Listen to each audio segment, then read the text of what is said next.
Hey, how you doing today? I am Tequila Coleman, best-selling author, certified life coach, and founder of GodOrdainedMarriages.com. I wanted to jump on here real quick. I'm not going to be on here long, just to remind you that you are not an option. Okay, you are not an option. I posted this up on our community tab. Just to remind those who may be feeling like an option to your prodigal spouse. You're not an option, okay? And the one thing I want everyone to take away from this God ordained stance is no matter, what the thoughts the devil send your way, I need you all to make sure that you are believing the truth about you, okay? Because sometimes we can take a look at a situation, and we can, misinterpret it and come into the lies, of the enemy. So I really want everyone, when you start feeling this way, when you start coming up under the enemy's attack, okay, make sure you are believing the truth about you. You are not an option. You are the obvious choice. You are the God ordained spouse. You are the chosen one, okay? No matter what the situation look like, you have to remind yourself you are the chosen one. You're the best. You're the obvious choice, right? You got to tell yourself the truth unless you will start believing a lie, okay? So let me see who is joining. Hey, Melissa, thanks for joining this morning. Neo, thanks for joining. Hey, Jay, thank you for joining.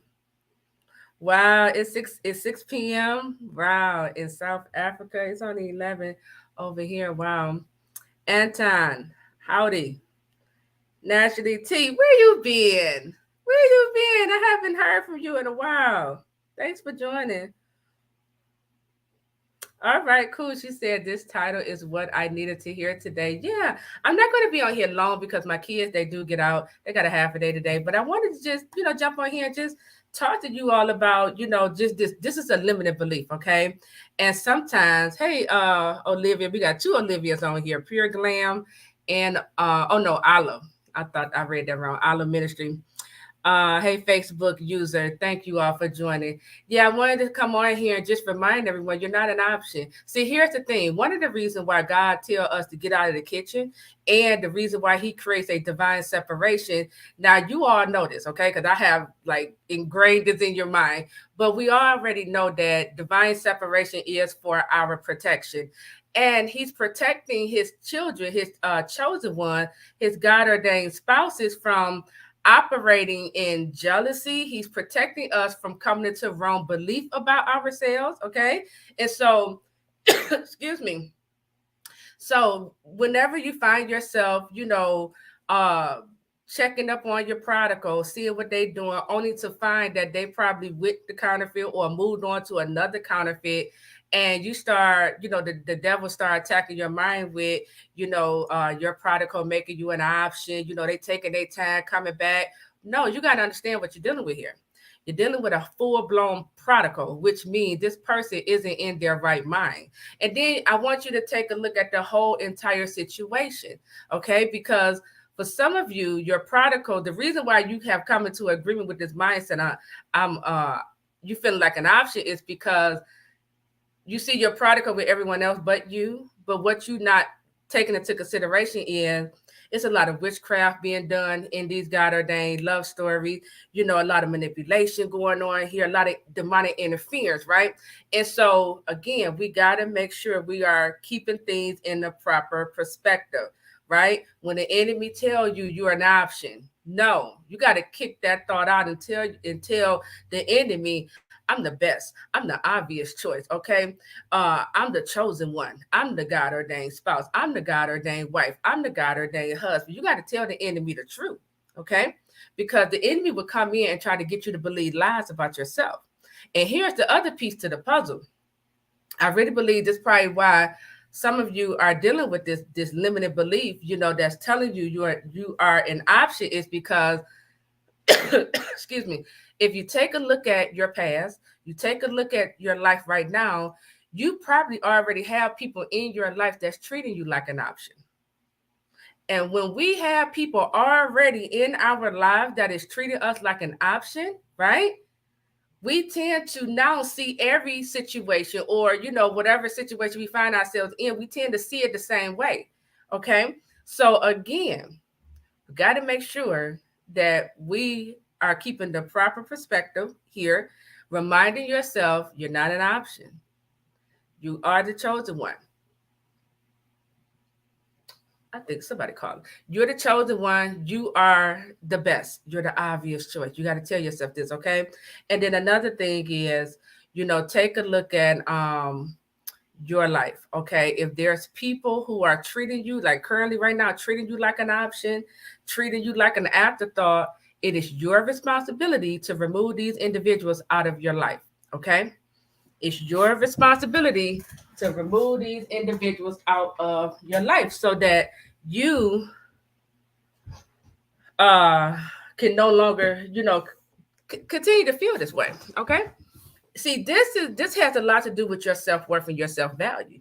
And here's the other piece to this puzzle. I'm going to challenge everyone to stop allowing your prodigal to determine your worth. Stop allowing your prodigal and how they show up and behave to determine your worth. It doesn't matter if you see your prodigal with 50 other counterfeits. You still the obvious choice. You still the best. You still the chosen one. You still the God ordained spouse. Nothing changes. Okay? You still worthy. You still valuable. You are still enough. So we got to get to a place where we are not allowing these prodigals and whoever they choose to be with, whoever they give chances to not move you out of your spot or even move you out of, believing that you are enough, because you are. Okay. So, like I said, I'm not going to be on here long. I just wanted to come on here and talk about this. Remind everyone that you're not an option. Okay. You are not an option. Okay. We got to remove ourselves out of our prodigal spouses present. If you're currently in a present and you feeling like an option, remove yourself out of their presence. This is how we stop the lies of the enemy. If a person is causing you or making you feel like an option, you stop giving them your time and attention. And I'm going to go ahead and just remove myself out of your presence. Okay.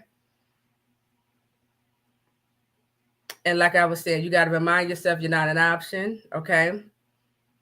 Remember, you don't want, and then here's the other thing, because I said this, I think it was this week or maybe last week. Okay. We're dealing with prodigals here. Okay. You don't want your prodigal choosing you right now. You don't want no prodigal choosing you right now. Think about it. This person isn't in their right mind. They don't even have their senses.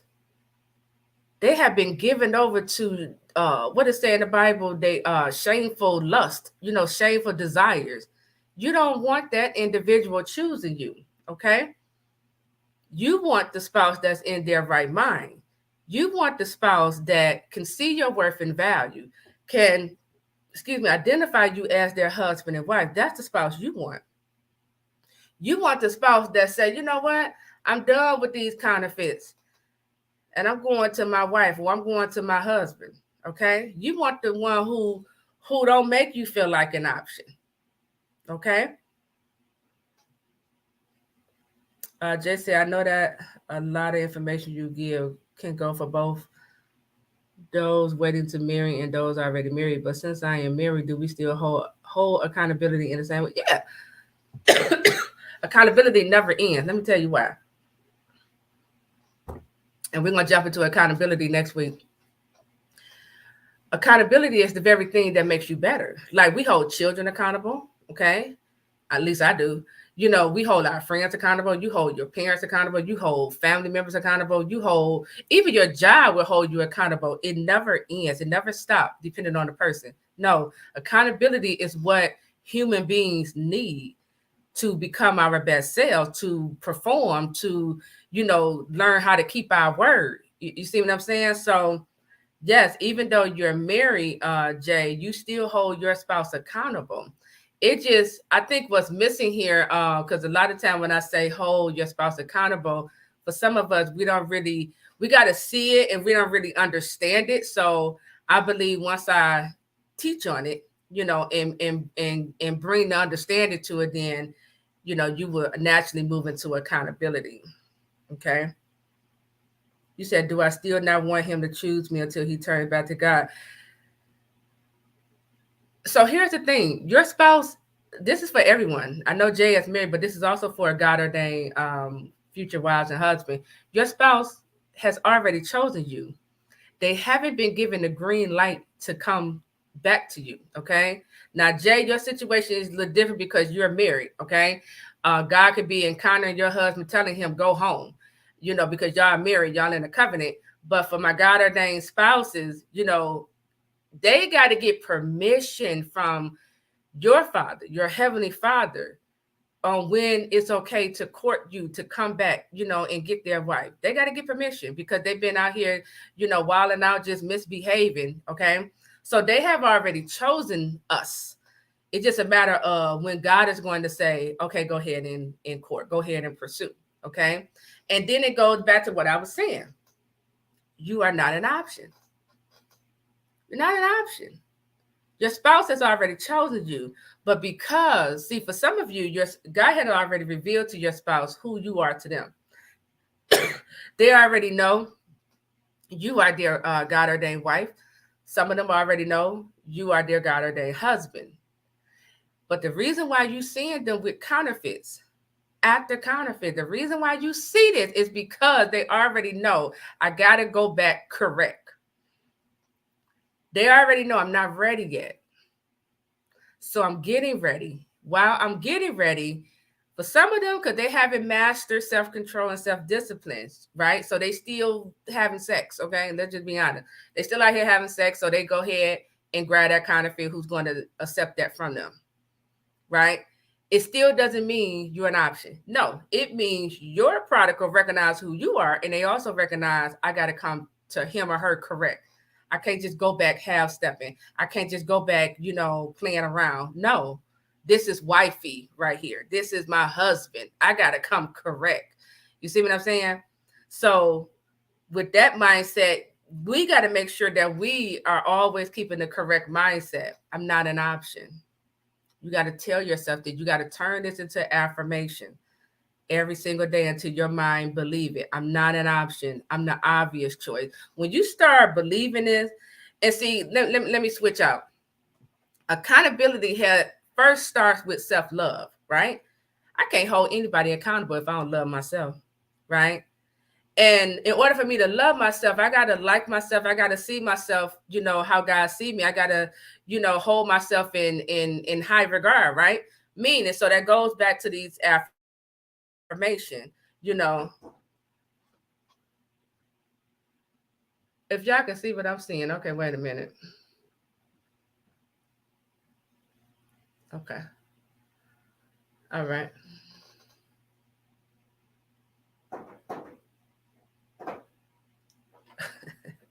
This is crazy. But this is giving me revelation. Y'all don't see what I see. It's squirrels jumping on my window, crawling up the window. Soon as I start teaching, now you know what this is telling me, right?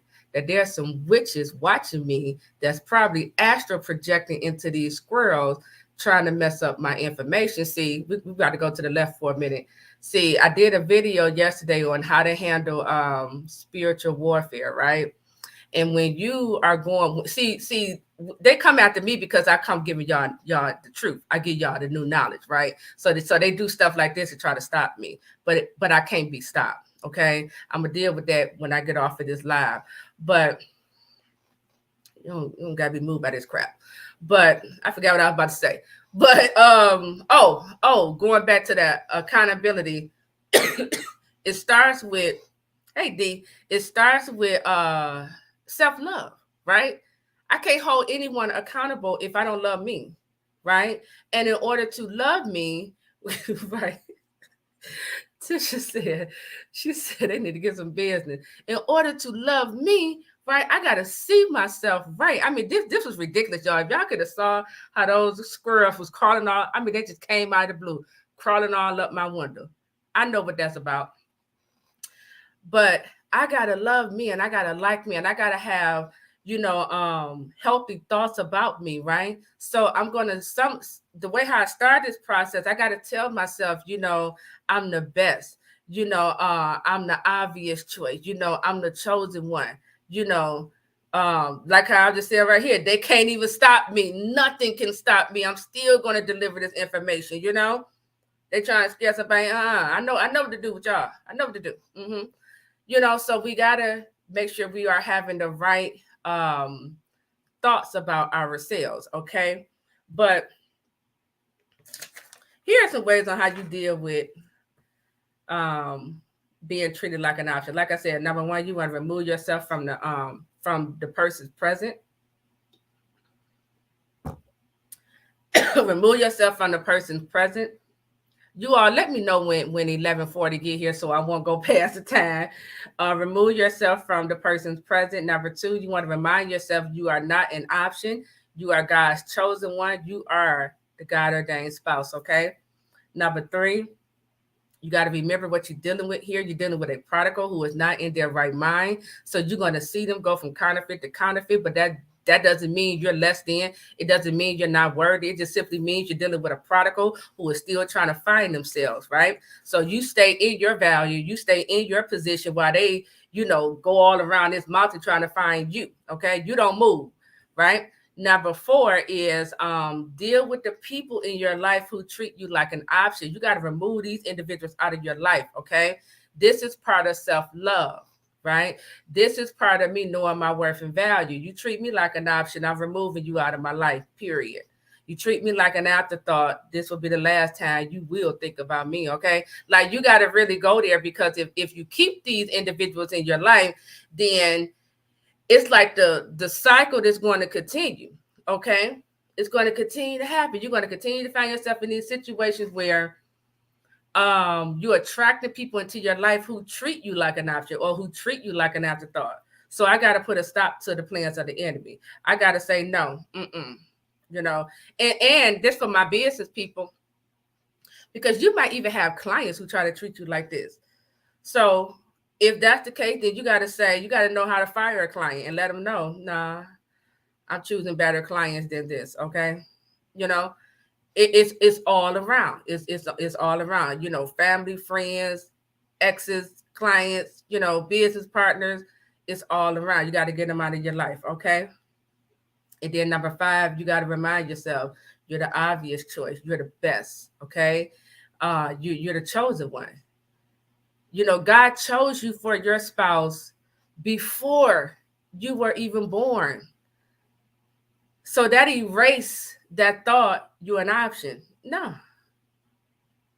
I was already chosen before I was even here. Okay. God had already knew, okay, he had already thought about us, before we were even created. He had already assigned me and my spouse together. Okay. So I'm not an option here. Okay. I'm the chosen one. All right. Excuse me. So I'm going to stop right there.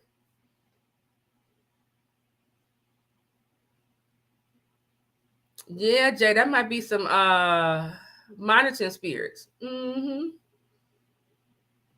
That's right, D. Let all monitoring spirits be blinded in Jesus' name. That's right. Yeah, they be tripping. I come on in here. I come on here with this good information, then here they come. It be really ticking me off, and I have to, I be trying to control myself. It really ticks me off.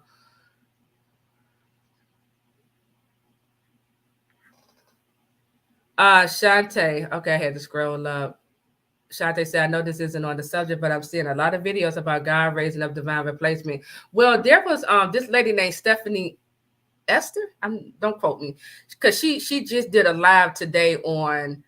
I know in her title it says something about divine replacement, but if you didn't watch that video, she wasn't talking about divine replacement referring to God ordained spouses. She was more so referring to divine replacement, that God is raising up his chosen ones and sending some of these people down who, like these people who are currently in leadership position, and they just not they're not living right. They allow greed to come in their heart. and they taking advantage of people. So she was speaking on it from that sense. But when we talk about God ordained spouses, God doesn't specialize in divine replacement. Think about it. Like, really think about it. If God told you, number one, God said that's your spouse, right? Now we already know in the Bible that it say God cannot lie. It say God is not a man that he shall lie, right? So God is like, I'm not like y'all. I don't lie. I keep my word, you know. So if God is already saying that, and then he come to you and say, that's your spouse. And then on top of that, he start giving you dreams where now you see you and your spouse in the future. You might see your spouse proposing to you. You might see God might give you a dream where you and your spouse is as a family, right? So why would God tell you this and show you these things only to turn around and say, "Psych, I'm raising up another one"? It ain't true. He's not gonna play with you like that. He don't ding. He's not gonna ding. What I keep saying. He ain't gonna put that in your face and have your hopes get all up only to take it away. Mm-mm. But the people who come up with this divine replacement, that's because they got impatient. They got to a certain level in this God ordained love story to where they see all of this is revealing where people are at spiritually. They don't really believe God can do it. They don't really believe that God can restore a prodigal, aka narcissistic individual into their right mind. They don't believe it. See, I believe it. I believe on this level because I have seen God do this, right? I have seen God do the impossible, not only in my God ordained situation, but in my life. So I can believe God on this level because I already seen how he moved, right? And I just simply believe God. When God tell me he gonna do something, I'll be like, all right. And then I keep on, I just like a child. You know how kids, they say, the children say, Mom, can you take us to the park, on Friday? And let's say it's Monday. And you're like, yeah, I'll take you. And so Tuesday they coming back. Mike, we still going to the park? You're like, yeah. Wednesday come, we still going to the park? Right. They trying to make sure you don't forget. By Thursday, you like, look, you ask me again, you're not gonna go to this park, right? That's how I am with God. I'm like, God, you said. God, wait a minute. Now this situation going to the left. Now what's going on here? Now this is how I do my Heavenly Father. Okay. And then he reassured me. He let me know, calm down, Tequila. Get out of the kitchen because now you're getting the wrong interpretation. So that's how I am with God. But he doesn't specialize in these divine replacement.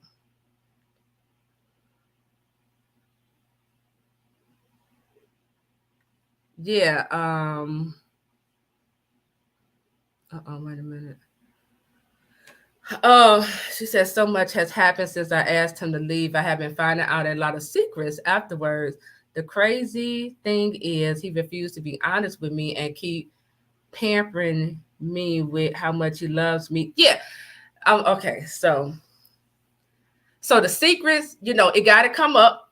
All that darkness, it got to come up in order to come out of him. Okay. Now I'm not sure if you're married or this is a God ordained prodigal you're dealing with, but God just bringing all that darkness up out of him. So you might see more even afterward. Now this is for everyone. Okay. When your spouse tell you they love you, for my married couples, that can be true. Your spouse, he or she probably do love you, but understand why they saying it too. It's manipulation. It's to keep you stuck, right? It's to keep you stuck. Keep giving them chance after chance. They know what to say. Okay. I'm not saying, they lying, but understand when they acting like this and then they end it off with, I love you. That's to keep you stuck and keep on taking them back, putting up with their BS. Okay. So you got to get to a point of this where you just turn your ears off and you say, you know what, whatever. I'm gonna believe what you keep showing me, okay? Because love doesn't hurt. Love doesn't hurt like this, okay? Love doesn't be out here committing adultery and being disloyal, right? You know,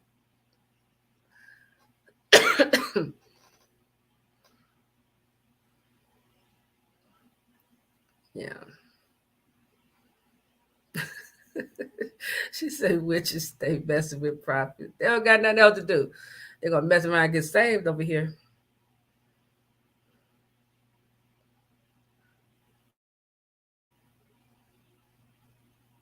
Yep. Neo says they've been in this divine separation for 2 years. Can it take this long? Yes, it can. Yeah, because maybe that's what I need to do a video on. Because I don't want everyone to focus on how long you've been in divine separation. You got to understand change takes time. You know, for some of us, me personally, certain things in my life, um, I could do it like overnight, or I could do it within the first 30 days. Okay. It don't take me that long to change, right? When it comes out of my health, I be procrastinating like I don't know what, that might take me years. But other things, I could change just like that. I can adapt. Okay. A lot of people can't do this, right? So when we talk about this time frame in the divine separation, we're dealing with human beings, and God is first, God has, it's like a whooping. God first has to whoop them with, they're up under God's wrath and then going through God's judgment. So it's like he get them a spanking, right? He's like, have you learned your lesson yet, right? And so they got to learn their lessons. Then they got to, because some of these prodigals, they might be going through a heartbreak. So now we got to wait for them to get over this heartbreak. And you all can take a look at the relationship you used to be in. How long did it take you to get over a broken heart? Some of you are still dealing with a broken heart, right? So we got to go through that. That's a time period getting over a broken heart. After the broken heart, because usually after you get over a broken heart, you still angry, right? You still upset, resentful, got some bitterness in your heart. Now you got to go through this healing process. That's another time period. Then we also got to grow. We got to step into a purpose, right? God gave me a dream, just an FYI. He is ready for you all to step into purpose. I'm gonna announce it next week, but he gave me the dream. But we gotta, allow time for you to get in purpose. Once you get in purpose, now because God, he see the end results, right? When you get in purpose, now he's like, work it, develop it, master it, right? Because where God is taking you, you gotta grow to that level. You can't get in purpose and then be like, okay, God, I'm ready. No, you're not. No, you're not. It'll overtake you if God just go ahead and like slingshot you to the stage. No, you're not. So this divine separation, we got to give it time. And we got to understand that God is after growth and development. He's after healing and deliverance, right? He's after us stepping in our purpose. We got to let go. And that's another thing. We got to let go of certain people. Some of y'all still holding on to people that God has told you to let go of. So all of this takes time. So 2 years, yeah. Yep. That's about right. That's why we should focus on these prodigals, or even try to figure out the time period.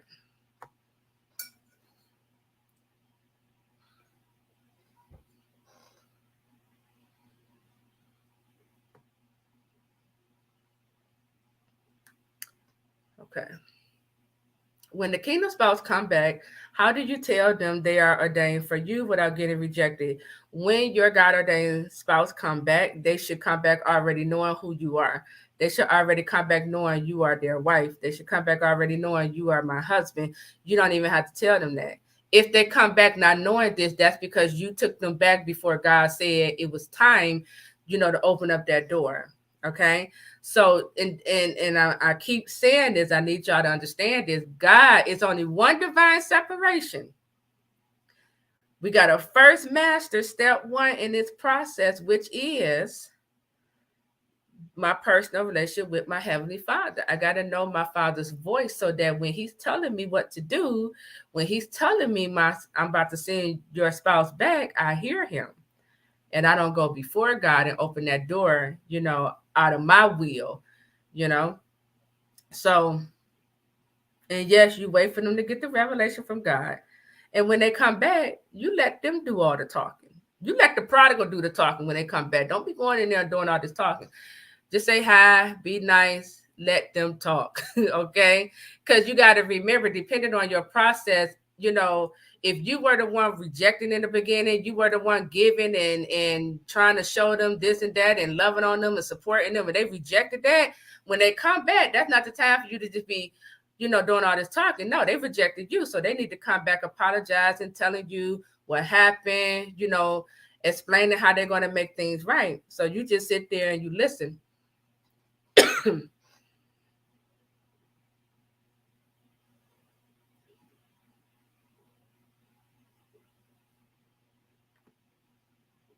Okay, great. I'm glad you are clear about a lot of things about your God ordained spouse. That's right. Changing of the guards.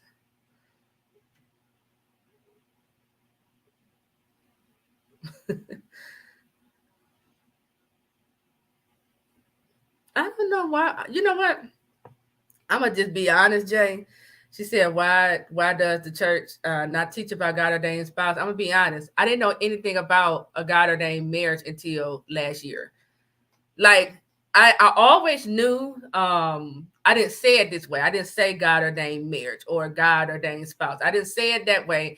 I did always know that. I used to always pray, God, send me the husband you have just for me. I used to always pray that. I just didn't have that terminology. But a lot of people, this is just my honest opinion. A lot of people just play in church. What's out here in this world is God doesn't choose your spouse, right? So that tells you where a lot of these churches and a lot of these people are at spiritual wise, right?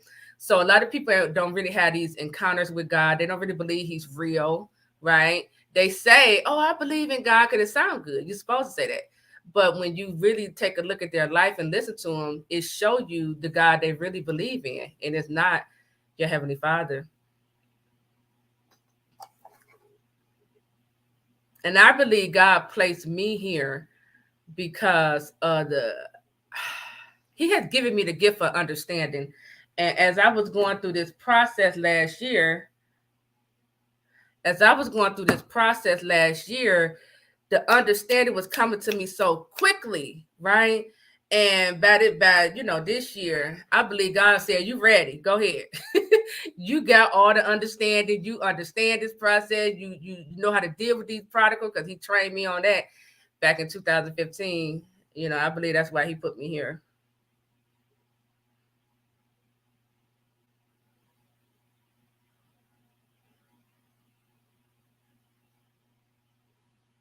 Yeah, that's true. That's true. Excuse me. Okay. And that, let me tell you something. This is so true. She said, "When I told him what I know, he has been in hiding." Yes, because if he's hiding, that means God had already spoken it to him. He heard it too. And then when you said it, it was confirmation. And he's like, "Oh my God, it's real," and they go in hiding. Yep, you got to believe what they keep showing you. Okay, this is what I'm about to do, y'all. I'm going to go pick up my children. Thank you. Thank you for letting me know it's 11:40. I'm about to go pick up my children. When we come back, I'll come back on. Y'all, we're gonna finish up this Q&A, okay? So when you get the notification, I'm back on live. Just come with your questions, all right? So be right back.